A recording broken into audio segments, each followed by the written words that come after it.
Les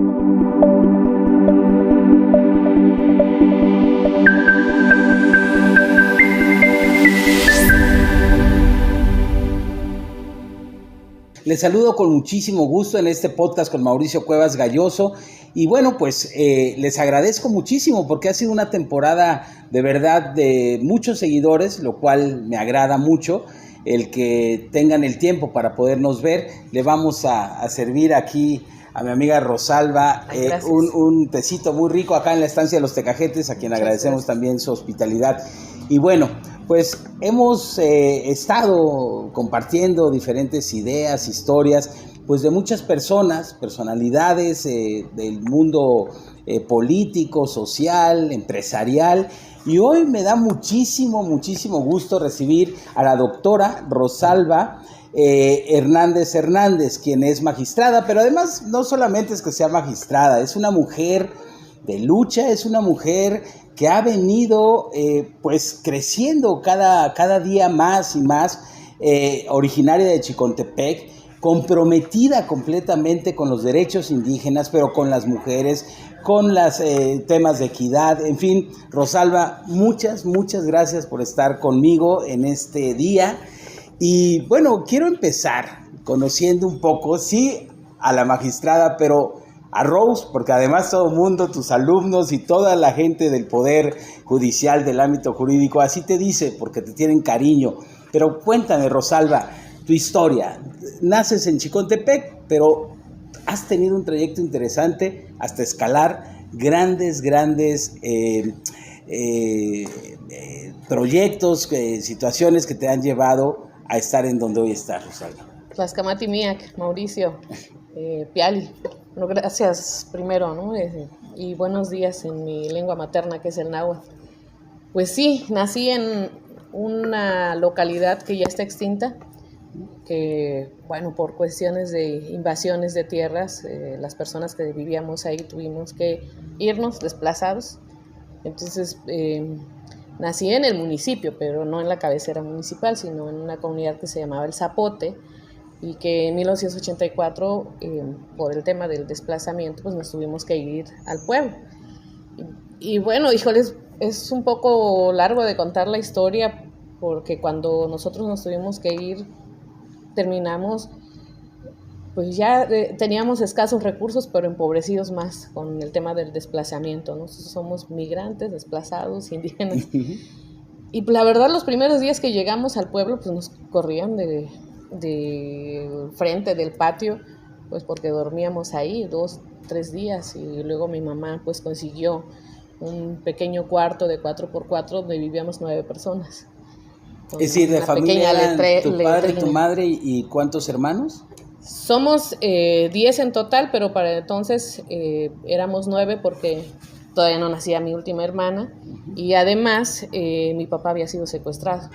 Entonces una cuestión pues bastante compleja, pero bueno, al final mi mamá, con esa fortaleza que le caracteriza, a pesar de que ella, pues como sabes, no fue a la escuela, mi papá apenas tenía primero de primaria, pues se puso en el papel que creo que todas las madres asumimos cuando hay una adversidad y tienes a todos tus hijos y tus hijas, y nos dijo: a ver, mijitos, mijitas, estamos completitos, mírense, ¿no? O sea, no nos falta nada.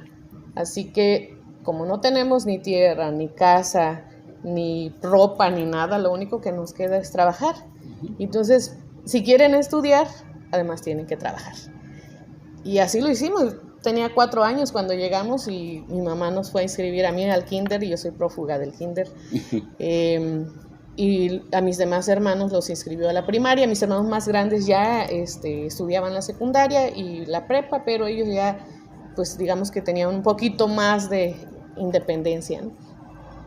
Y siempre pues combinando el trabajo con el estudio. Yo siempre he dicho, y ahorita que tú me preguntabas sobre cómo es que llegué acá, creo que el logro más grande es de mi mamá.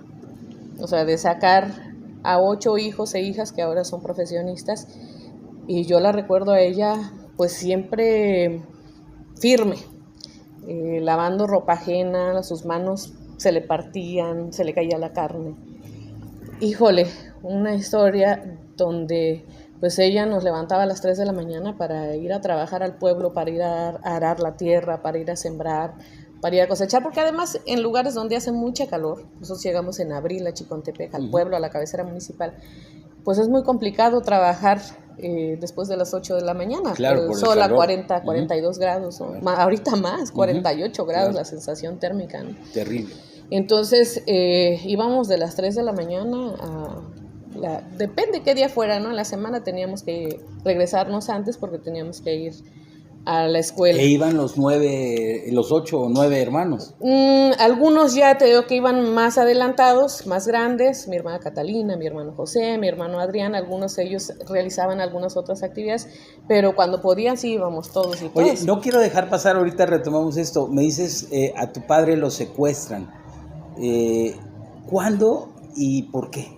¿Cómo fue? Pues por un tema de tierras que ni siquiera eran de él, más bien para presionar a su patrón. No solo lo secuestraban a él, secuestraban a otras personas que trabajaban en el rancho donde mi papá era vaquero o ayudante para que arreaba las vacas y que ordeñaban. Entonces lo secuestran a él en 1984 y pues estuvo secuestrado un rato y a nosotros nos mandaban a decir o que nos íbamos o nos íbamos. Entonces salimos. Es cuando salen. Salimos una tarde. Mi mamá pues dijo vámonos y no nos pudimos llevar nada más lo que traíamos puestos, ¿no? Es decir, no nos llevamos monedas, ni gallinas, ni ropa, ni historia. Cualquier cosa, ni... Pues, pero claro. Teníamos todo, mira. Claro. ¿Ya ves? Y sobre todo, como dices, la firmeza y la entereza de tu madre de decir, bueno, pues tenemos que seguir adelante. Pues yo te digo que cualquier logro de verdad es mío, es minúsculo frente al de mi mamá. Porque mi mamá, pues una mujer que fue víctima de violencia sistemática, de discriminación de muchos tipos, y que además que no había ido a la escuela, o sea, agarrar y decir, me voy al pueblo y lo voy a sacar adelante, pues es el logro. Qué increíble. Ese sí es un triunfo. Pues sí, digo, todos son... de llegar a estudiar y hacer carrera y lo de la magistratura, pues igual, ha sido siempre... ¿No tienes un Kleenex? Sí, claro, a ver si nos prestan por ahí Pues ha sido siempre combinar el trabajo con el estudio desde niñas, desde niños, y me refiero, siempre hablo en plural porque hemos sido, pues como familia más bien creciendo, ¿no? Liberados, sí, por mi mamá. Mi papá ya falleció y a pesar de que él durante una gran parte de su vida fue alcohólico consuetudinario, era la persona más perfeccionista que te puedas imaginar, ¿no? O sea, en su mundo y en sus temas, lo que hacía siempre quería que saliera perfecto. Todo perfecto. Entonces, de ahí algunas Fíjate que es increíble darme cuenta, porque además he tenido la gran oportunidad de platicar contigo en varias ocasiones, la manera, obviamente, en que te refieres siempre a tu madre, ¿no? A tus padres, pero a tu madre en particular, es mi heroína. A quien tuve la gran oportunidad de conocer hace no mucho tiempo. Incluso de entrevistar, la tenemos por ahí, sí, la entrevistamos. Esa sí es noticia. Sí, hicimos algo ahí muy padre con ella, ya la verás en las redes seguramente. Sí. Y bueno, pues sí, una persona que por supuesto muestra una firmeza, una templanza maravillosa, ¿no? Mira, es una mujer sabia. Siempre, te digo, puso una barrera pues muy grande, un muro muy alto, para que no la viéramos llorar, no la viéramos flaquear. Claro. No nos decía palabras de cariño, de amor, ¿no? No, pues su compromiso... A veces Rose sí quería, así que la chica. Pero al final de la vida, bueno, no al final de la vida, en el transcurso de la vida, pues te das cuenta de las razones que tuvo. Por supuesto, me queda más que clara. Oye, y la niña Rosy, como tú dices, esa niña, ¿qué soñaba? ¿Qué quería? ¿Cómo vivía, digamos, ya en la parte de jugar, de ir a la escuela, pero también trabajar? ¿Cómo era?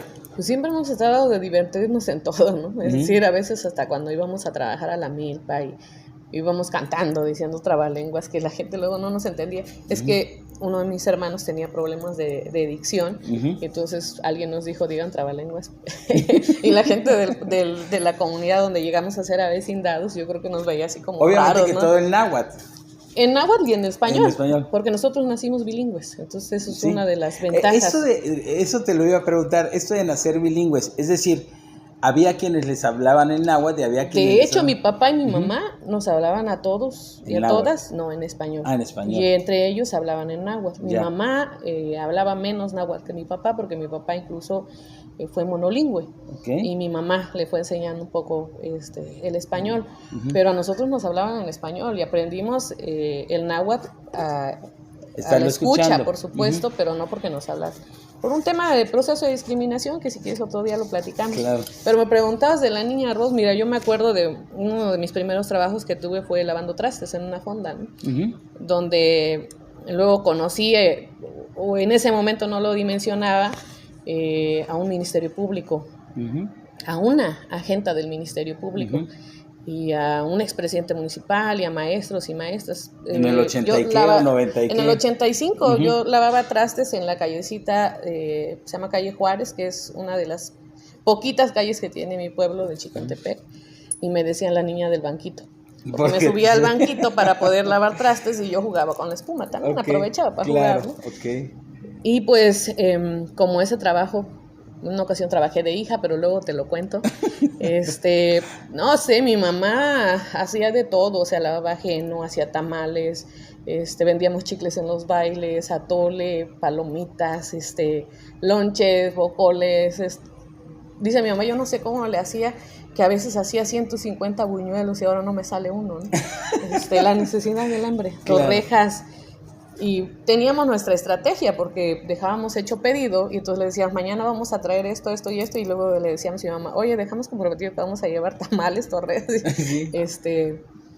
Y decía mi mamá, pues hay que hacerlos, ¿no? Pero claro, nunca se les cerró así el mundo. Oye, además con esta gastronomía deliciosa que será tema de otro momento, pero de aquella zona que es extensa y deliciosa. Oye, platícame, la primaria, la secundaria... Pues yo soy prófuga del kinder. La verdad es que llegué al kinder, no te voy a comprar otras cosas que son muy privadas, pero pues mis compañeritos y compañeritas, a muchos pues todavía los iban a amamantar, y entonces a nosotros el control de esfínteres pues había sido muy, muy chiquitos, ¿no? En el rancho. Entonces yo dije, esto no es lo mío, ¿no? Entonces huí del kinder y le dije a mi hermano, oye, ¿y ahí en tu salón no habrá un espacio? Mi hermano iba primero de primaria, mi hermano Adrián, y me dice, sí, si además la maestra ya es grande, no creo que se dé cuenta, tú vente conmigo, ¿no? Entonces día 3, o sea, 2 días fui al kinder y al tercero pues ya estaba en la primaria. Y la verdad es que antes ya ves que no te inscribían y no te pedían tanto papeleo al inicio. Claro, era otro. Hasta terminar la primaria, ya después de unos meses, y porque la maestra preguntaba, y yo así, ¿quién trajo la tarea? Me consiguieron un cuadernito de esos Polito de 20 hojas, claro, y un lápiz mirado, el número 2, ¿no? Sí, claro. Y pues ahí empezaba a hacer las letras y eso, y como vio que empezaba a participar, yo luego me dijo, tú no estás en la lista, solo me inscribió. O sea, me anotó registrada. Y ya quedé registrada en primaria en la escuela de ahí del pueblo de Chicontepec, que está enfrente del parque, ¿no? Que era la Rafael Valenzuela. ¿Eran cuántos compañeritos en el salón de clases? Pues yo creo que como unos 20. ¿Y era solo primero o porque no, antes era de primero primero a sexto, porque nosotros creo que después de que fuimos desplazados, llegamos al pueblo.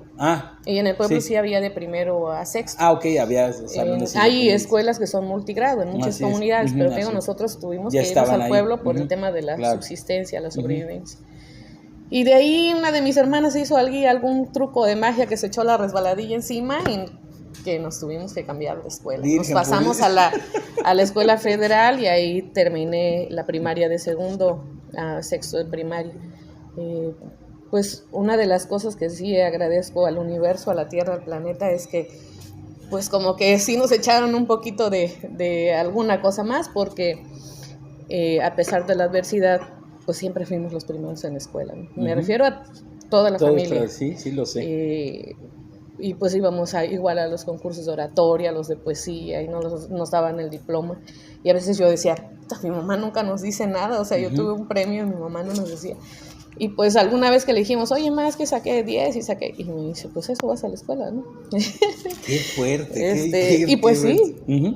Digo, pues sí, pero por supuesto que siempre el apapacho, el cariño, el reconocimiento, los seres humanos lo necesitamos. Yo creía que no me quería, pero ya luego me di cuenta que no, sí. pero por supuesto. Y así todos... la secundaria, uh-huh. siempre combina, no te digo, ya vendíamos zapatos, paletas, chicharrones, implementamos lo de la venta de masa y de tortillas a domicilio, ya lo teníamos en una carretilla, llevábamos con mi hermano, con mi hermana, le hacíamos cuentas a un distribuidor y además vendedor de frutas y verduras de ahí del pueblo, don Juanito, que nos dio empleo. Uh-huh. Éramos unos chamacos, teníamos 7 años, pero veíamos que pues luego le robábamos y como le íbamos a ayudar a pelar cebollas y a limpiar jitomates, nos contrató porque le dijimos, oiga, le están robando y le están robando tanto. Pues nos contrataba y a las 7 de la mañana del domingo nosotros ya teníamos nuestras bolsas llenas de frutas, verduras, y muchas además que se van magullando o mayugando, les dicen, sí, ¿no? Sí. ¿Sabes? De las que vienen en las bolsas, claro. Y ya nos decía, llévense, no, pues no, para nosotros. Oye, era una en bendición. Esa época, y hablando específicamente de esa etapa de tu vida, que veo la tienes como si la estuvieras viviendo ahorita, ¿hubo algún suceso que te haya marcado, que recuerdes así como un tema que dijeras, híjole, esto me sirvió para entender tal o cual cosa en la vida? Mira, una de las cosas que siempre me dicen a mí es, no duermes, ¿no? Y tú le decías, no, ahora ya duermo. Uh-huh. O sea, cuando éramos niños, te digo, nos íbamos al baile para ir a vender los tamales, el atole, los chicles. ¿Y bailabas un poquito? Sí, claro, pues aprovechar. Y siempre nos levantábamos 2 de la mañana para ir a ver que si iban a descargar el camión, para ir a ver lo de las frutas, las verduras, te digo, y era siempre muy, muy temprano, por ejemplo, para llevar lonche, uh-huh. Para llevar desayuno a la escuela, nosotros nos teníamos que parar a las 3 de la mañana, uh-huh. Para martajar, porque no teníamos luz, no teníamos agua potable, no teníamos letrina, no teníamos... Claro. Entonces nos levantábamos a lavar el nixtamal, a martajar, a moler en el molino, a prender la lumbre con la leña, había que acarrear, claro, la leña y también cortar el agua, por supuesto, hacer el fogón. Hacer la salsa, todo, ¿no? Todo, no había licuadora. Claro, por supuesto. En molcajete. Y entonces mientras uno repasaba, el otro echaba tortillas, hacía la salsa y llevábamos la comida para lo después, y a veces llevábamos hasta para vender. Entonces, para que a eso de las 6:30 de la mañana ya tuviéramos todo listo. No, increíble. Y la escuela, pues hay que caminar, entonces a las 7 en punto había que estar. ¿Cuánto te hacías? A la secundaria. ¿De dónde vivías a la escuela? Sí, le daba toda la vuelta cuando no estaba resbaloso, porque casi todo es montaña allá en Chicón. Uh-huh. Nos hacíamos como 14 minutos. Uh-huh. O sea, le calculaban porque nos íbamos uh-huh. rapidito, ¿no? Pero si bajábamos por la pileta, que la gente de Chicontepec sabrá por dónde es la pileta, y uh-huh. bajábamos justo frente a la clínica, nos hacíamos 5 minutos. Entonces, cuando no estaba resbaloso y no llovía, 5 minutos y nos bajábamos por la peña. Y sí, por ahí. Pues está así la peña, ¿no? Claro. Y alguna cosa, fíjate que durante el transcurso de nuestra vida como familia, hubo muchas personas que llegaron también a nuestras vidas. Entre ellas, pues, una persona a la que nosotros le tenemos pues, gran admiración y agradecimiento, y para nosotros es un ente y una persona viva, a Mercedes Gallos. Mi madre, sí, así lo sé. En nuestra casa. Y así lo contaba mi madre de ustedes, siempre los admiró mucho y les tomó un cariño impresionante. Creo que yo, a mi edad, no dimensionaba uh-huh. quiénes eran, ¿no? Mucha gente iba y decían, pues ese es el presidente municipal, y llegó el secretario de Educación, un día fue el gobernador, ¿no? Claro. Pero no sabíamos qué era, o sea, no lo dimensionábamos. La maestra Mercedes, la decana de la universidad, principal maestra, don Roberto Bravo Garza, secretario de Educación, don Patricio Chirinos, que era gobernador del estado, en aquel momento, que también Sonia era una mujer muy sensible, que acompañó a mi mamá y muchas otras personas que tocaron nuestras vidas, como ella, muchas otras personas que habían ido también a nuestra humilde casa, una casa que además en un terreno que a mi papá le prestaron cuando era vaquero de doña Consuelo Cerecedo y de toda uh-huh. su familia, le dieron un terrenito que está en una parte un pedregal, uh-huh. Y ahí construimos nuestra casa con nuestras propias manos. Increíble. Íbamos a traer otates, bueno, le dicen acá bambú, o uh-huh. tarros, en algún otro lugar. hijo, los íbamos a carrear por toda la peña y nos los regalaban a veces y a veces nos los vendían baratos. Oye, Rosalba, te voy a hacer una pregunta, no sé si un poquito difícil. Perdón, esa parte de tu niñez, de tu infancia, con tantas carencias, con tanto aprendizaje, hoy, a la magistrada, a Rosalba, a la doctora en Derecho, dime algo, ¿te duele? ¿Te alegra? ¿Qué sentimiento tienes de esa niña Rosy? A pesar de todo lo de la adversidad, nosotros nos divertíamos mucho. Imagínate, éramos, bueno, no 8 porque los más grandes, con algunos, pues mi hermano, llevamos 13 años, 10 años, 5 años, sobre todo con las más chicas, es decir, con María, con Magdalena, con Anselma, con Florencia, pues éramos 5, y Adrián, éramos un equipo. Y siempre tratábamos de meterle el juego, ¿no? A ver quién gana, ¿no? Claro. Competíamos, por ejemplo, a ver quién termina más rápido un surco y le tocaba la pierna de pollo. Y entonces... ¡Qué maravilla! Sí, fue muy difícil, pero también muy divertido. Y pues íbamos a la escuela y saliendo, pues mi mamá decía, saliendo se vienen para acá porque ir a cargar agua y para hacer la comida y hay que ir a traer leña y hay que ir a hacer muchas cosas y a trabajar en la tarde y hacer las cosas. También íbamos a ayudarle a una comadre, una vecina, que en paz descanse, que hacía pan, entonces aprendimos a hacer pan, zacahuil también. Pero tratábamos siempre de divertirnos y de jugar. Esa vivencia que narras con tanto sentimiento a flor de piel, lo cual me encanta, ¿qué te deja al día de hoy, tu función de hoy? Me voy a tal vez a saltar un poquito en el tiempo, pero es para saberlo y ahorita regresamos. Pero, ¿qué te deja hoy cuando llegas al Poder Judicial, te sientas todas las mañanas o vas al aula a dar cátedra? ¿Qué te deja ese momento en el actual? Que es una parte del México que sigue existiendo. Es decir, de la pobreza extrema, de la discriminación, de muchas carencias de muchas personas desplazadas como nosotros, pueblos indígenas sobre todo, ¿no?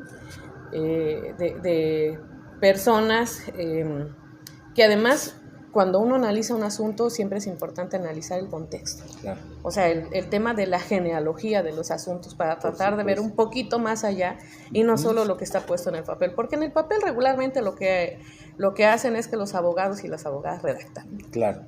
Ciertas historias, ¿no? Entonces, tratar de conocer y sobre todo cuando hay involucradas personas indígenas, adolescentes, niñas, niños, personas con discapacidad, personas adultas, conocer un poquito de sus vidas y de escucharles para saber. Qué maravilla que lo digas así, porque es entender justamente lo que estás diciendo y entonces como juzgadores o juzgadoras su posibilidad de aplicar y de interpretar el tema es fundamental. Ojalá todos lo hicieran así, lo veo muy difícil. Y la otra es no despegar nunca los pies de la tierra. Claro, fundamental. Y otra cosa que siempre decimos nosotros, la verdad es que es complicado también ponerte y compararte, y siempre el tema de las comparaciones siempre son relativas. A mí, te decía, una temporadita me tocó trabajar de hija, entonces me tocó vivir en un mundo donde había mucha opulencia. Luego te platico, pero había mucha opulencia y luego regresar a la casa con mis hermanos y hermanas donde un mango te lo tenías que repartir entre todos o una manzana, ¿no?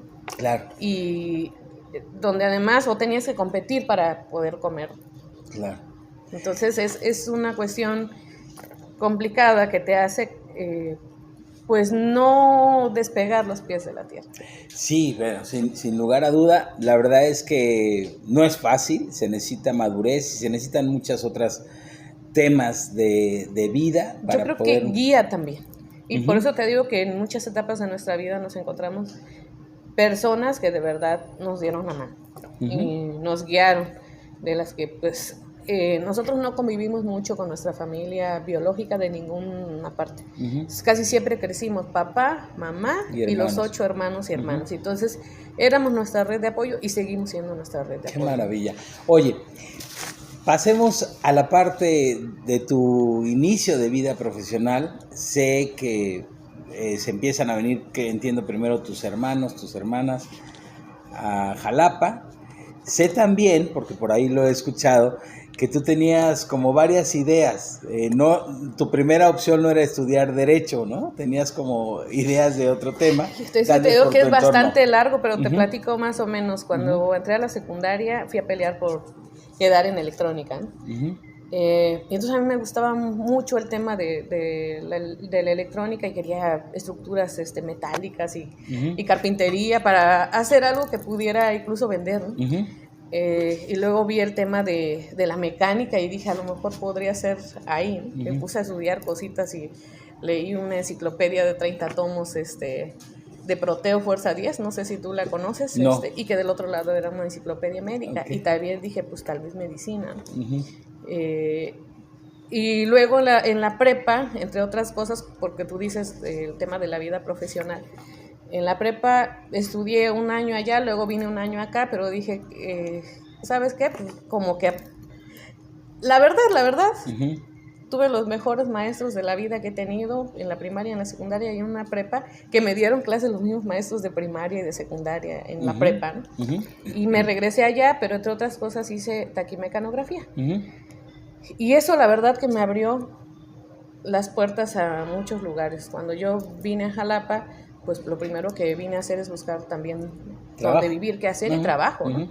Porque si bien mis hermanos y hermanas ya habían venido para acá, pues cada quien tenía sus necesidades y José acababa de terminar la carrera. Claro. Y mi hermana Catalina recién había sido mamá y se había regresado al pueblo. Y entonces mi historia es así como que todos juntos pero separados y luego regresaba allá. Cada uno de cada uno. Trabajé, ¿sabes dónde trabajé cuando iba a la prepa? En un super flash que está al lado de la Escuela General número 5, antes se llamaba Federal 5, ¿no? En Maestros Veracruzanos. Ahí llegué a pedir empleo para limpiar. Y luego me volví cajera, tenía 14 años. O sea, ¿cómo le das la caja de la tienda? Claro. Yo por eso también siempre defiendo el tema del trabajo de los niños, niñas y adolescentes, sobre todo los que viven en situación de calle. Porque, ¿cómo sales adelante? Claro. Luego di clases ahí, en la Federal 5, en el 2000. Nada. Entonces, lo de la vida profesional, fui a buscar oportunidad también en un juzgado antes de entrar a la carrera. Es decir, yo ya sabía que había quedado en Derecho y lo que tú dices, pues yo sí quería estudiar ingeniería mecánica eléctrica, medicina, economía, antropología, pero la verdad no había condiciones para eso porque había que trabajar y estudiar, combinar. Sí, una carrera como medicina, digo, no digo que el derecho, las leyes. Pero no. muy larga. Claro, muy ingeniería larga. Mecánica eléctrica también alguien me dijo muy demandante y hay que comprar algunos materiales. Claro. Y dices, pues, ¿de dónde, no? Claro. Entonces, pues llegué con mi costal y nomás, ¿no? Claro. Lleno de ilusiones. Así es. Ilusiones que se convirtieron en y por necesidad me metí a estudiar Derecho. Y porque dije, ay, pues solo libros, alguien también, una trabajadora social.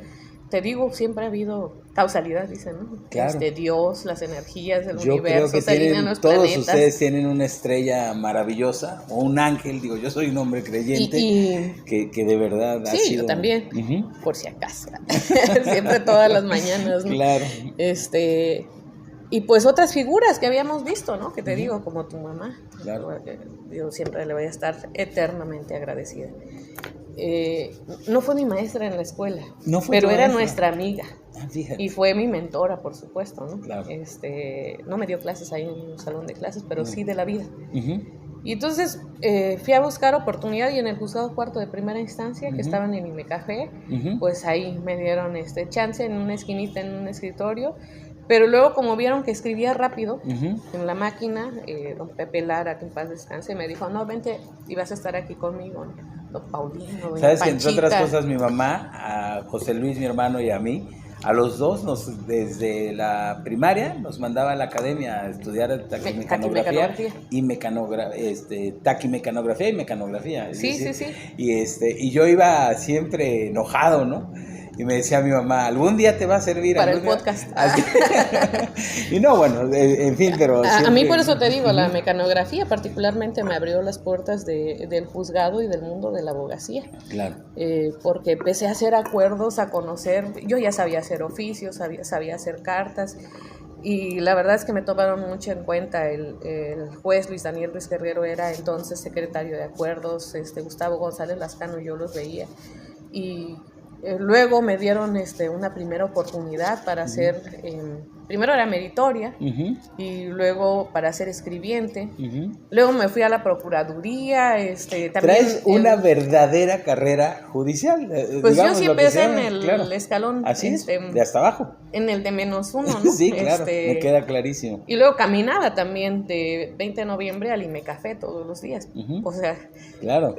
Sí, mantenía una buena salud física. Claro. Cuando me servían bien las rodillas. Sí, por supuesto, claro. Y de ahí también era becaria del Instituto Nacional Indigenista por el tema de lo de las lenguas. Y fui becaria de la Universidad Veracruzana también.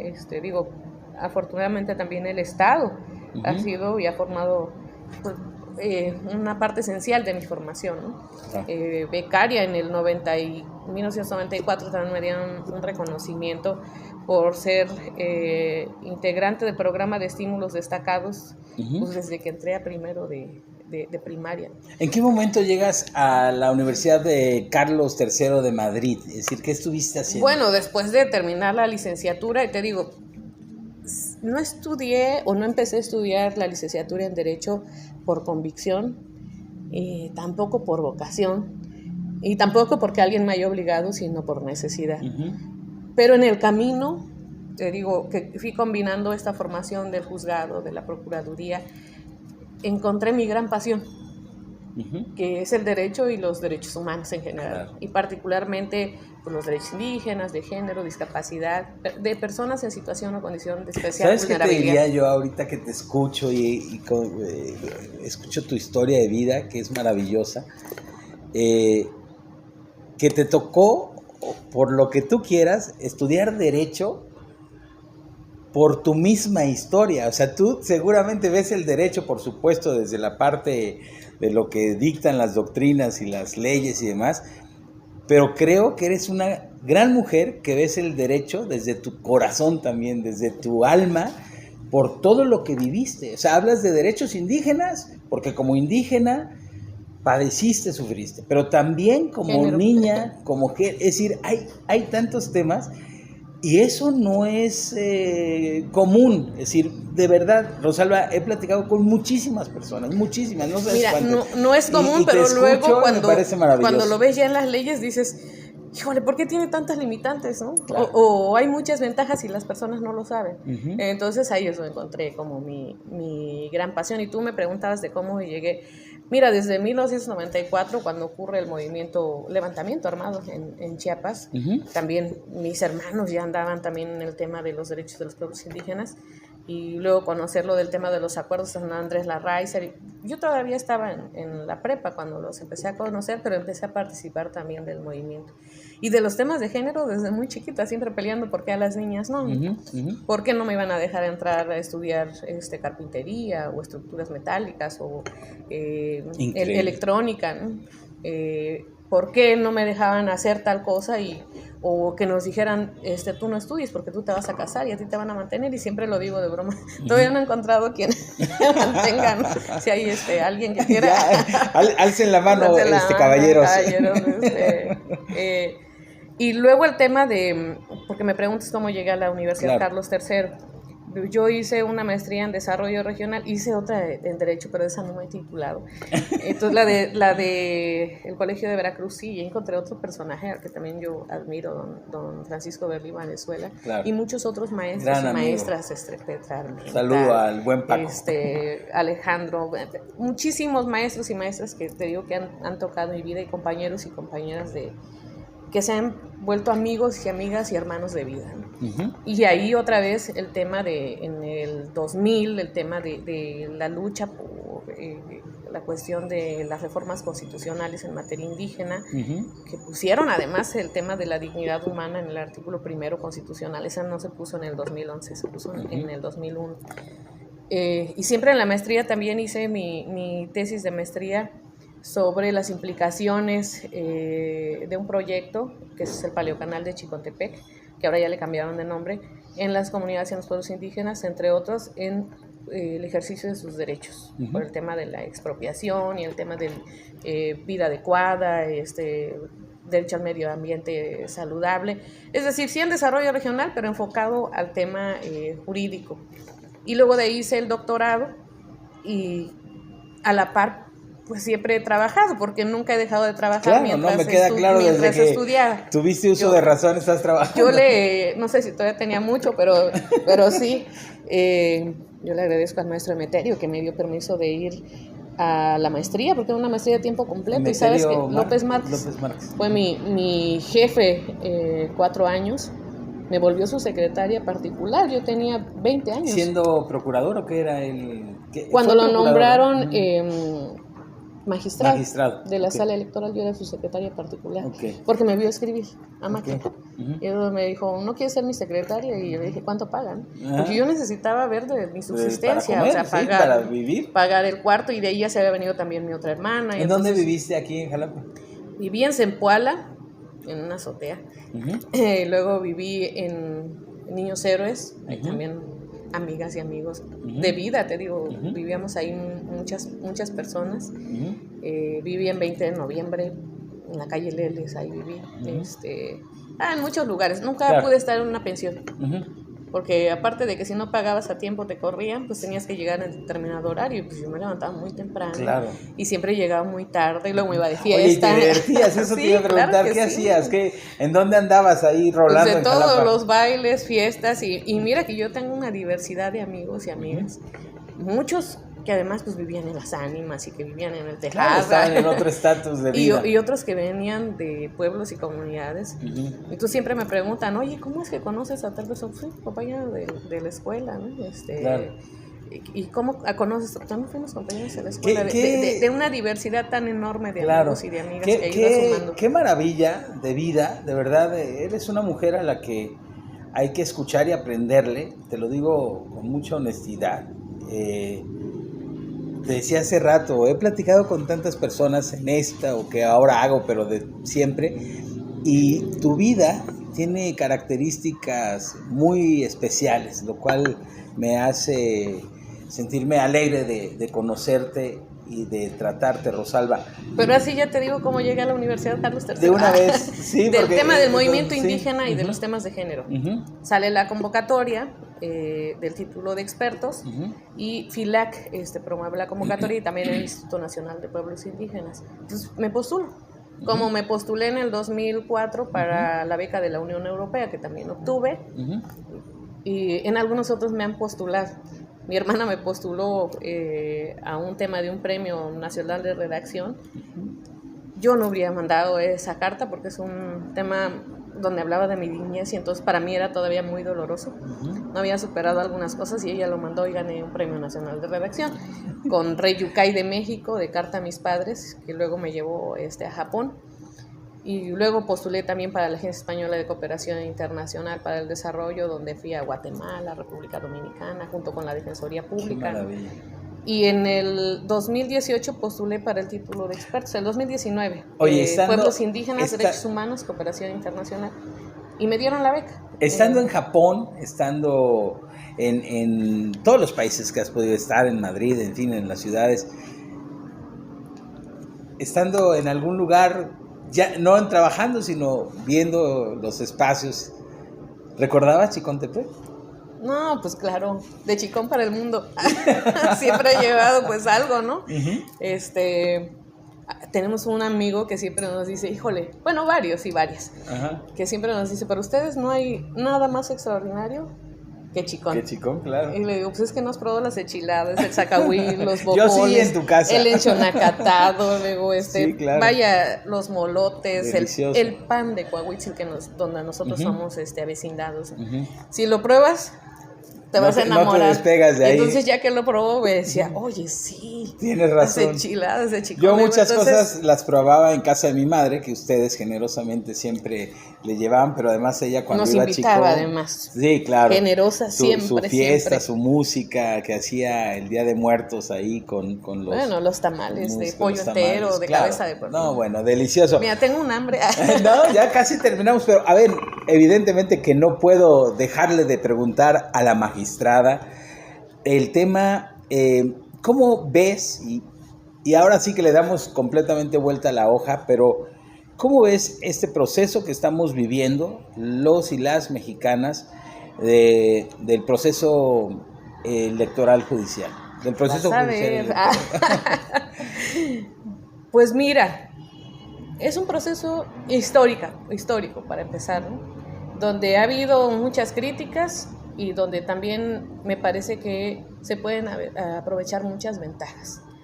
La realidad es que la forma en cómo se designaba o se seleccionaba a los magistrados, magistradas, ministros, ministras, tanto del ámbito federal como del local, pues varía y ha variado a lo largo de la historia de México, pero particularmente hay dos modelos, uno que es el modelo burocrático y el otro que es a través del sistema de carrera judicial. En el federal, los ministros y ministras eran propuestos por el presidente de la República con aprobación del Senado. Y esto lo platicaba también un amigo que yo aprecio mucho, un magistrado federal, que en el sistema burocrático tenías que ser cercano al presidente o la presidenta para poder llegar. Y entonces, de aquí a las estrellas era tu posibilidad. Claro. ¿No? Y que dicen que cuando la luz llega al planeta, la estrella ya a lo mejor ya hasta se apagó, ¿no? Claro. Cuando nosotros vemos la luz. Y a lo mejor la posibilidad o la oportunidad de ver es de aquí a la luna, y de aquí a la luna pues sí hay cohetes espaciales para llegar, ¿no? Sí. Entonces que se abrió un poquito la puerta y la posibilidad para que cualquier persona que tenga la formación, la experiencia, la capacidad, y que así lo considere además, pueda llegar a un espacio de estos, sin que tenga que ser necesariamente a través de conocer o de tener un cuate en el tema de la política o en el medio, ¿no? Porque se abrió al público y se abrió a la abogacía en general. Y yo creo que también en una cuestión de ética, quienes se postulen o quienes se postularon, porque así debe de ser, para mí así debe de ser, quienes realmente tengan formación. Porque esto del tema de la resolución es una cuestión técnica y un apostolado realmente, ¿no? O sea, hay que saberle, no es como... Hacer enchiladas tiene su complejidad, claro, y buenas también. Así. Pero hacer una sentencia que atienda el contexto, las normas, los tratados internacionales, hay que tener conocimiento profundo del sistema normativo y de todo el paraguas que hay dentro del sistema normativo, las normas, los tratados, los reglamentos, las leyes generales, las leyes especiales, y en el caso de los pueblos indígenas la protección reforzada, en el caso de las personas con discapacidad, de niñas, niños y adolescentes. Entonces es una cuestión bastante compleja. En el ámbito local me parece que también es la misma oportunidad, cualquier compañero o compañera que se haya inscrito. Entonces eso me parece que es una oportunidad. En una ocasión un diputado me dijo sobre el tema de género, porque además ahora se va a tener que cumplir la paridad de género, claro, o sea, 50 y 50. Un diputado me dijo en un evento, en una capacitación que estaba, me dijo, yo voy a ser feliz cuando quienes lleguen al poder, cuando las mujeres que lleguen al poder sean las más capaces, ¿no? Pues yo voy a ser el doble de feliz cuando los hombres y las mujeres que lleguen al poder, claro, sean las más capaces. Si es que la capacidad se mide en términos de formación académica y experiencia profesional y eso. Porque, por otro lado, hay otra cosa que se llama sabiduría. Te decía, mi mamá es una de las mujeres sabias y a las que cuando yo tengo alguna duda sobre la resolución de algún asunto voy y le cuento y ella me da la resolución en palabras comunes, ¿no? Como la debemos de transmitir a los justiciables, como esperan además que se los hagamos saber en palabras comunes. Entonces, la reforma me parece que tiene dos aspectos. Uno, por parte de la oportunidad, yo le vería ese aspecto. Siempre trato de verle las cosas positivas, pero por otro lado, la corresponsabilidad del pueblo, de la sociedad. ¿Quién va a elegir ahora quién va a ser el magistrado o magistrada o jueza o juez que eventualmente, toco madera, dicen, ¿no? Claro, puede resolver alguno de sus asuntos tema que se judicialicen? A quien elijan. Y entonces por eso es una corresponsabilidad, y creo que la sociedad y los medios de comunicación como el tuyo tienen esa corresponsabilidad de informarse y de informar. Y de informar de manera objetiva y de manera clara. Esto es lo que hay en la Constitución. Esta es la crítica, incluso si lo que quieres hacer, ¿no? Pero esta es la forma en cómo tú lo puedes mejorar. Y esta es la forma como tú puedes participar.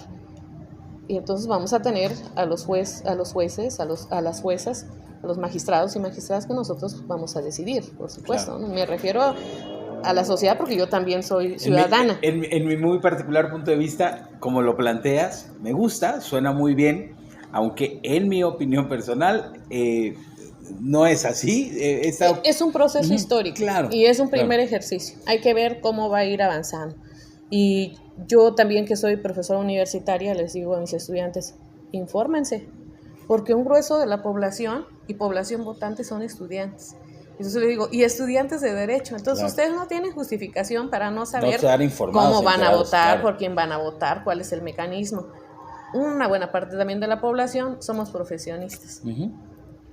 Evidentemente, a quienes, y digo, no son abogados y no están para saberlo, pero sí puede comunicárseles cómo va a ser la elección. Y por supuesto, hay mucha gente de los pueblos, en los pueblos y comunidades también, muchos líderes y lideresas que están averiguando también. O sea, no es que todo el mundo esté sentado y así. Yo creo que esa es una de las fortalezas de la reforma judicial. Y vamos a ver después del día de la elección, que va a ser el 1 de junio, pues qué tal funcionó, y entonces yo creo que ahí me invitas para hacer otro análisis. Vamos a ver si le aplaudimos, si le criticamos, si fue un ejercicio más democrático, y ojalá sea así y siga siendo así. Y vamos a ver también si hubo quien no tuvo ningún voto, y seguramente ahí van a decidir si tuvo uno o dos, si realmente debe de estar o no debe de estar. El tema de cómo se va a contar, quiénes van a contar, porque al final, ¿sabes quiénes van a contar y quiénes van a recibir la votación? Los ciudadanos y ciudadanas de pie, los vecinos y las vecinas. ¿Quién va a integrar la mesa directiva de casilla? ¿Quién puede invitar también a los vecinos y vecinas a que vayan a votar? Radio Bemba y redes sociales y medios de comunicación y los universitarios y todos. Yo creo que el éxito de cualquier cosa, de un negocio como este, y gracias porque nos invitan el tecito y el pancito, tiene que ver con el tema de formar redes y también de ver cuáles pueden ser las ventajas y las desventajas. Te digo, si hay alguien que conozcan, que se haya propuesto y digan, está en la lista y está en la boleta, pero la verdad creo que no tiene ni los méritos ni la experiencia, porque además lo conozco y es el de mi pueblo, ¿no? Pues a lo mejor no le das tu voto, ¿no? Seguramente, sí, una elección sin duda sumamente compleja, pero bueno, me gusta mucho tu visión, tu perspectiva al respecto, y como bien dices, lo platicaremos. Rosalba, hay muchas cosas que me gustaría conocer y quieras. Te voy a invitar, por supuesto que lo voy a hacer, porque el tema, pero nos llevaría mucho más tiempo y ya la gente también se cansa, pero lo haremos, si tú lo permites, dentro de 15 días o algo así. Hablar específicamente del tema de los derechos indígenas, en qué estamos. Es decir, hay tantas y tantas cosas, por supuesto. ¿Sabes qué me gustaría que platiquemos? El tema de la perspectiva de género. Siempre se ha dicho que con lentes de género se ve otro derecho. Pero yo siempre he sostenido que con lentes de mujer indígena se ve otro género de derechos. Y entonces, regularmente cuando hablamos de género, nosotros hablamos de género comunitario, en colectivo. Las mujeres indígenas.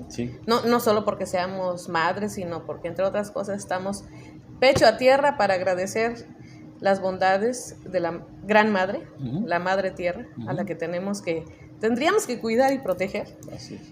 Y porque cuando las mujeres indígenas hablamos de derechos de las mujeres, hablamos también los derechos de la madre tierra. Y hablamos en colectivos como proceso civilizatorio.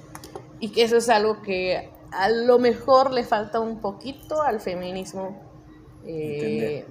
al feminismo que no es feminismo indígena ni feminismo comunitario. Y tal vez sobre un tema de discapacidad que podríamos hablar. Por supuesto, claro. Yo creo que hay muchos temas y ¿sabes qué? Te voy a tomar como una asesora de cabecera para... No, yo te tomo la palabra. Te digo por qué, porque... Y con esto cierro y cerramos, si me lo permites.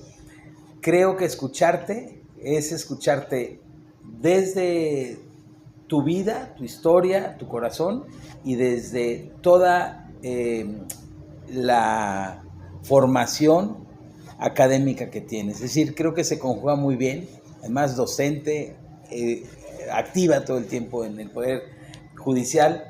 Me dio muchísimo gusto, Rosalba. No, al contrario. Mucho platicar contigo. Creo que se aprende mucho, tu sensibilidad, tu claridad es magnífica.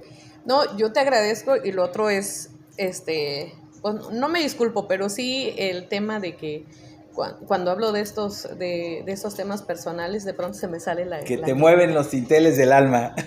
Sí, hace poco alguien me dijo, oye, qué suerte tienes de ser magistrado, y le dije, sí, ¿verdad? Sí, suerte. Entonces, sí, la verdad es que al final, pues sí es una suerte estar aquí en este mundo y coincidir con mucha gente, y yo de verdad a la que le estoy agradecida porque hay mucha gente en mi vida que ha tocado mi vida, la de mi familia, y yo no soy sin ellos, ¿no? No es solo mi mérito, sino de muchas personas, de mi familia, de mi mamá, de mi papá.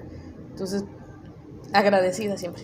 La gratitud es, yo creo que una de los más bellos valores, y qué padre, porque además mira, ahora que entrevisto a tantas precandidatas, aspirantes a diferentes situaciones, a veces escucho, con mucho respeto a todas y todos, escucho y hablan como en un discurso hecho. Tú hablas desde el corazón y eso es maravilloso. Te agradezco mucho y te voy a seguir invitando, Rosalba, porque hay que platicar mucho más. Pues sigue invitando. Muchas gracias. Gracias. Gracias a ti, gracias. Qué bello día hoy, además. Qué bello día. Solecito. Nos vemos en la próxima y gracias por haber estado con nosotros. Hasta luego.